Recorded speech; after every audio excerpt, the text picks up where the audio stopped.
Greg Rucker is standing by. He's president and founder at CFACT. We have them back time and time again because they keep putting out stuff I'm interested in. Today it's to reform the Endangered Species Act.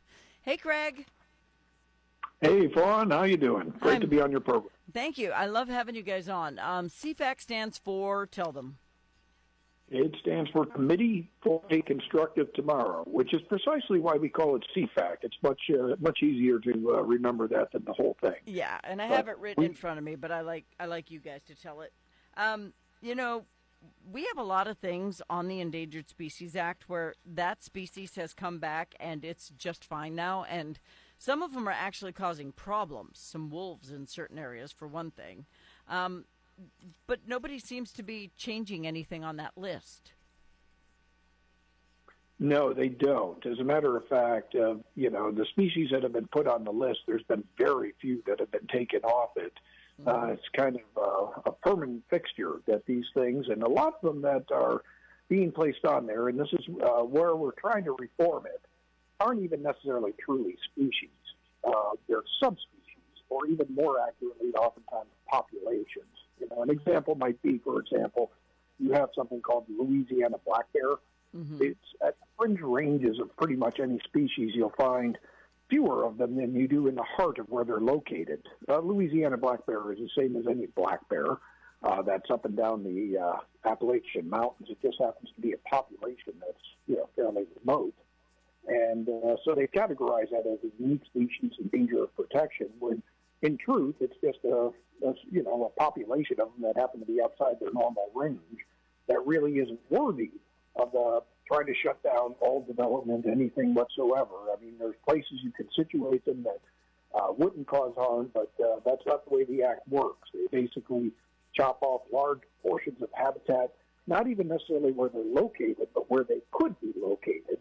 And it's been nothing but an unmitigated disaster. And as you mentioned, wolves being another case in point, where they're putting them in areas like residential areas in Boulder, as opposed to putting them in the Rocky Mountain National Park, where they would be able to frolic with far less trouble. Yeah, it doesn't make any sense to me. I don't know how they make these decisions. I'm sure they have some people who are smarter than I am who sit in a room and roll a dice about which one they're going to protect this year. But how many threatened species, to use their words, do we have?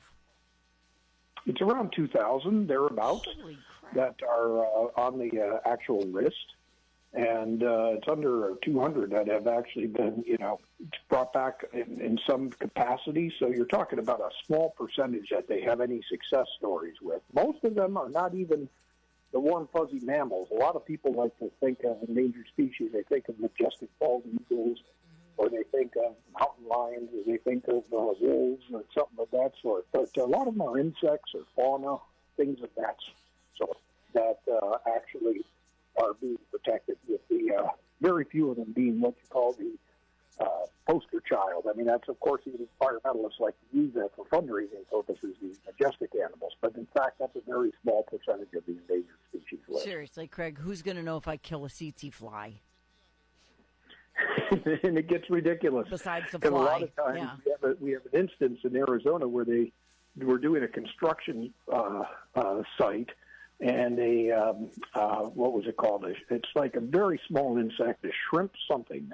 Anyway, the only reason it was brought there is as they were landfilling it, some were brought from another location onto that site, and all of a sudden it becomes a protected species, even though it's not even indigenous to that area. So, I mean, there's a lot of mistakes like that have been made, and, that's where it needs reforming. To the Trump administration's credit, they are trying to reform it. And we put in comments recently about harm, where everybody agrees for the most part you shouldn't harm the species, but harm has been taken over the years to mean you can't do any habitat modification whatsoever. You have to leave it in a pristine state.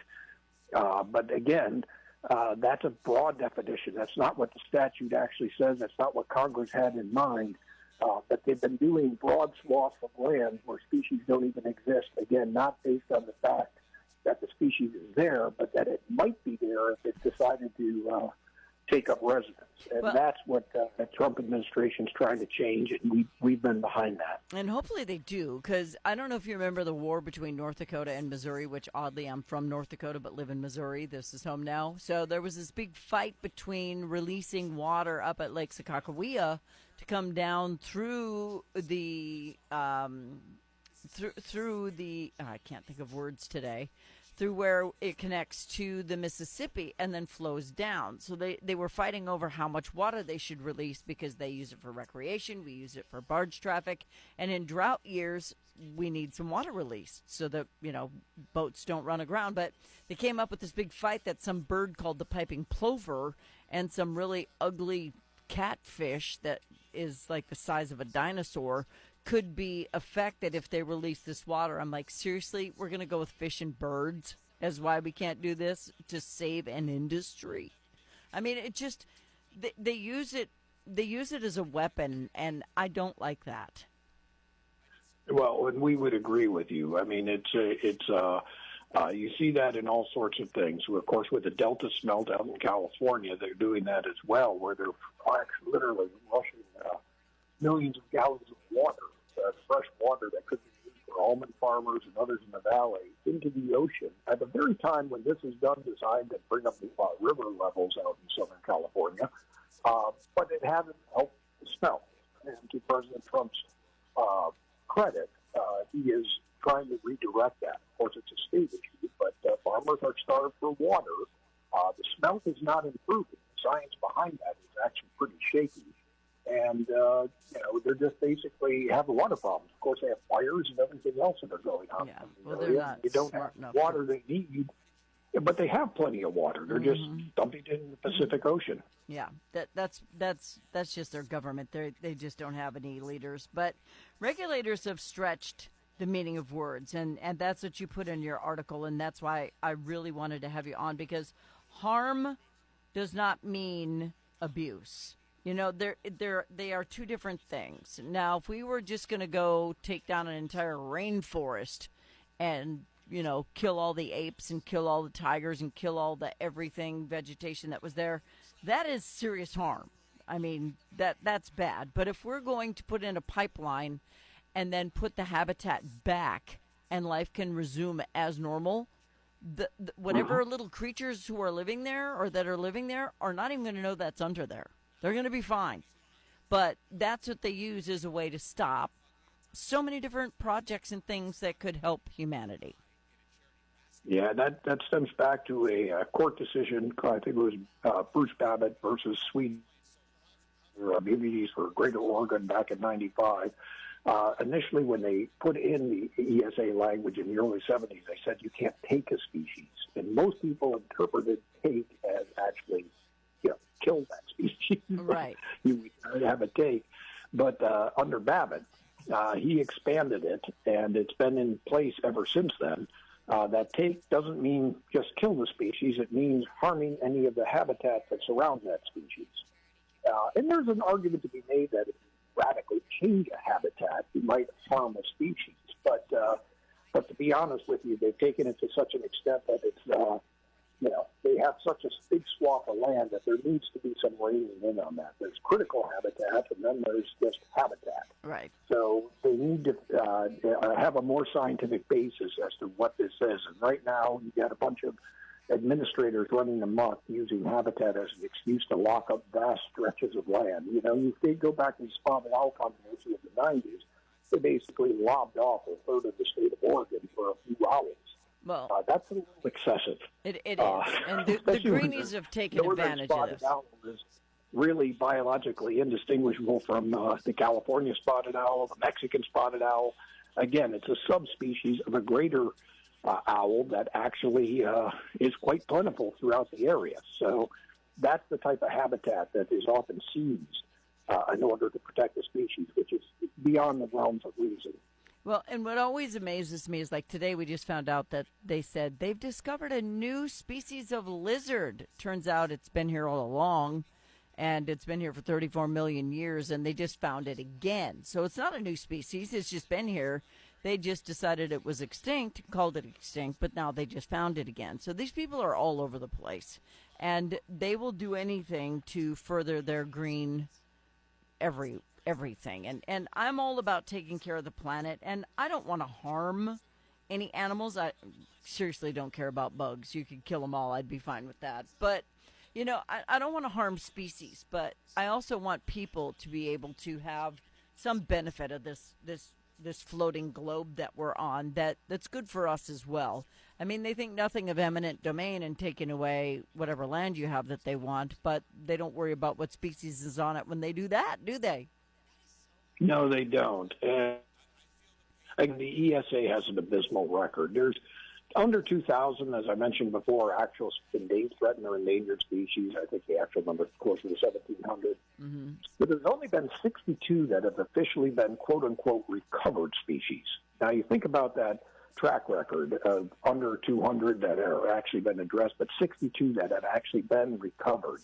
Of these 62 that have been recovered, 36, nearly 60% of them, are not even success stories. They're actually things that have actually been errors when they were listed to begin with, and so they were put on there errantly, or they're one species that have went extinct, and so they've been removed, which is not a success.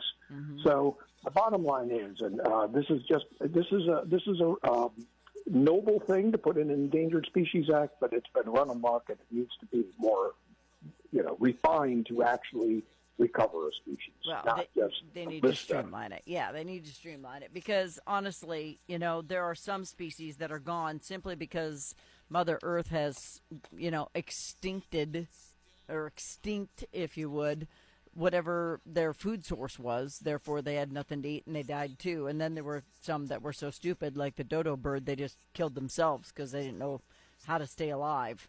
So, we are trying to manipulate something we don't have a lot of control of. But poaching and overhunting of certain species, I absolutely agree with that. That is wrong. But anyone who kills a bald eagle, I think, should be put in prison for life. So I have weird feelings about certain animals. But this does need to be reformed. And so how do they go about doing that? Well, I think the way they're doing it right now is pretty good. The Trump administration, that is, they're going piecemeal at it and refining some of the areas where they've gone bizarre. I actually think that there ought to be an incentive to recover the species using private conservation measures, working with landowners, not making these ranchers not be able to use that swath of their property, but figuring out how, on almost a case-by-case basis, the farmers can do certain things to mitigate their land to be more accommodating for endangered species.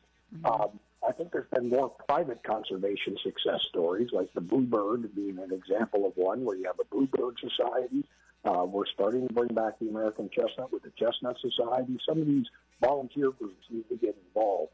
I also think bureaucrats should not be rewarded for putting a species on the list, but they should be rewarded for ones that are successfully recovered and were able to remove because the population's gone up. Right now, that's not the way it is. A bureaucrat rewarded with a bigger staff, a bigger budget, if they put a species on the list. It's like, now we got more species, we need more money.